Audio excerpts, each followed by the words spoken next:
Although my therapist may say my mind is consumed of trauma and I have anxiety and I'm depressed, my life could be a lot worse. I could be a junior in high school wearing a size 13 Nikes, a men's size 13 Nikes. This new interpretation on the significance of my trauma is a result of media gaslighting. Gaslighting is a form of psychological manipulation executed by one person's attempt to erode reality for another. Victims of abuse are facing this verbal and clandestine humanitarian crisis. Gaslighters master the art of not only stripping the voice of joy from their victims, but also stripping the voice of trauma. We are all healing from something we do not wish to verbalize, and it is imperative to not compare trauma when we do not know someone else's story. In a society that benefits and profits off of your self-doubt, not only self-love revolutionary, but encouraging others is a rebellious act. Our minds are powerful things, and with great power comes the ability to construct great silence. When someone wants to control us and that power is used for nefarious purposes of manipulation, it comes in forms of passive aggression, but most importantly, gaslighting. With gaslighting, an abuser executes several various actions and behaviors that manipulate the victim into questioning everything they feel, think, and believe, essentially eroding their sanity until they are at the gaslighter's mercy. Do you feel like you're a complete outcast and that you don't belong anywhere? This feeling is artificially encouraged by the abuser because normal is being defined by them in order for them to keep you under their control. The goal of the abuser is to shred this definition of your experiences through persistent lies. You're remembering that wrong. It's not as bad as you think. It really isn't that deep. Kourtney Kardashian, I'm a great guy. You keep overreacting. Oh, Scott, she's not.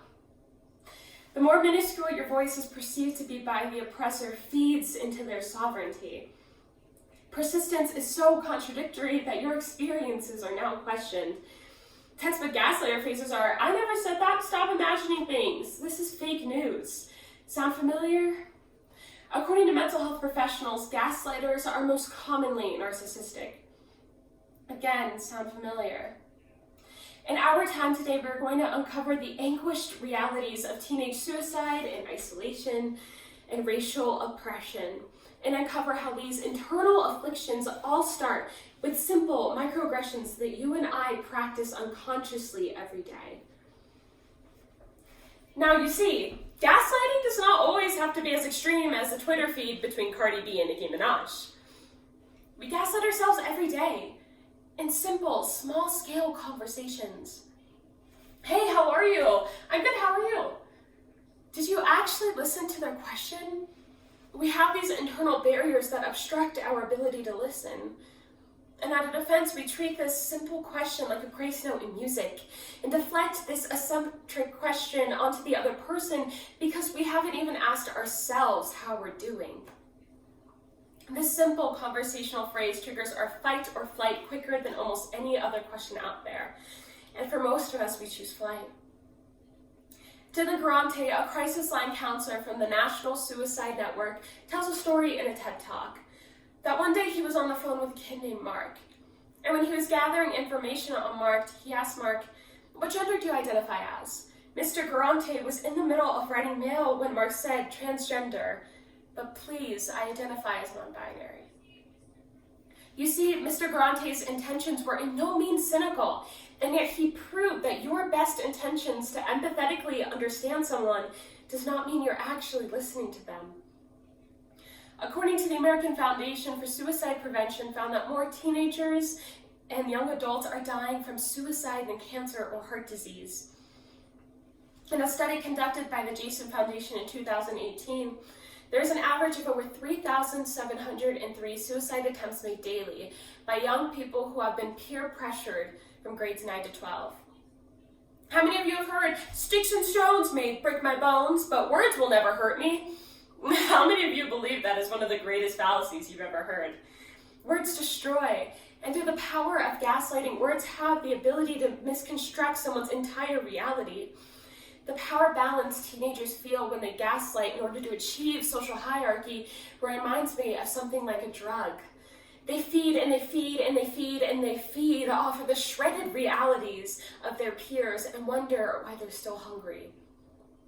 I can firmly say now that you can't hurt my feelings. I was a dancer for 11 years.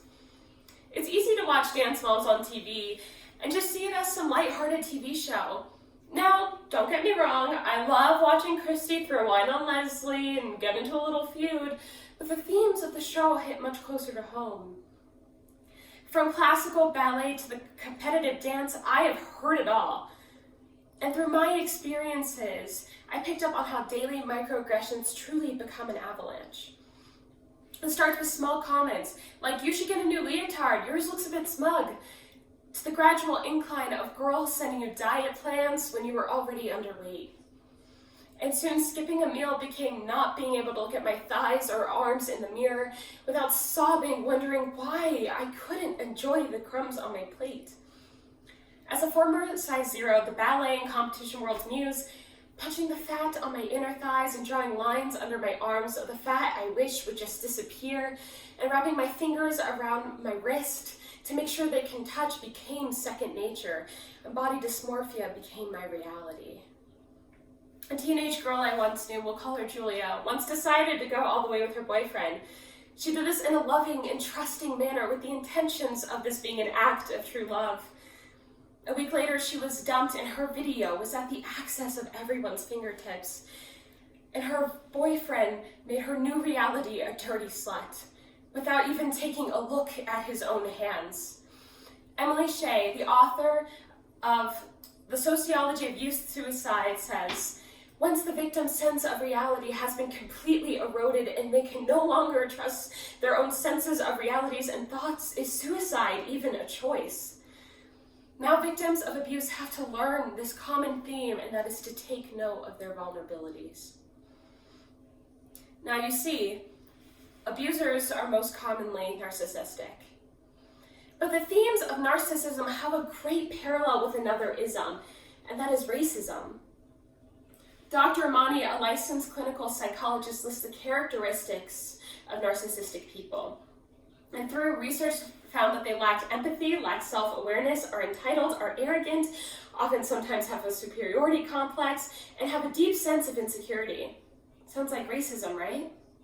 But to further expand the foundation of racism, you also have to introduce a key ingredient, prejudice. Reporter Tan Zangaveka for the New York Times documented an event at the Lowell Lecture Hall in Cambridge University, where the I Too Am Harvard one-night performance by the Black Student Union at Harvard University hosted a one-night play to display their microaggression experiences. Performers held up signs saying microaggressional phrases they experience on a daily. They were most commonly phrases that lacked strong malice but were possessed by multiple prejudices. Some of the signs included, "Can you teach me how to twerk? I don't see color. My name's Monica, not my..." As a young female of color, I have experienced many microaggressions on a day-to-day basis, where other little girls in my classroom growing up would give each other princesses to act as. I was always given Dora. Now, despite Dora being an absolutely unproblematic and Spanish-speaking queen, I always felt out of place. When people ask me, "Are you Mexican?" which is something I'm asked weekly, I tell them I'm Puerto Rican, and they never fail to tell me, same thing. Racial minorities live in a world where gaslighting is normal. After a person may experience a microaggression, only in rare cases do we speak out against our discomfort, simply because this is normalized. Hearing things like that was in the past, it's not like that anymore, it was way worse back then, are gaslighting phrases that I have become immune to. Some things I've heard being normalized in American schools have been nicknames. From my personal experience, it's always been Dora. But now it's evolved into illegal, or I wish the wall would be built faster. Once I was friends with this boy named Mark, and we were arguing about something, and when he realized his argument was not valid, he told me to go clean the neighbor's house. The worst part was not the words of prejudice spewed out against me, but it was the fact that this was not an extraordinary experience. Why should the numbers of mental health victims continue to rise when we can correct ourselves or our peers in the time of our lives when these phrases become habits? Being more cognizant of our own prejudices is the first step to results. and on the side of a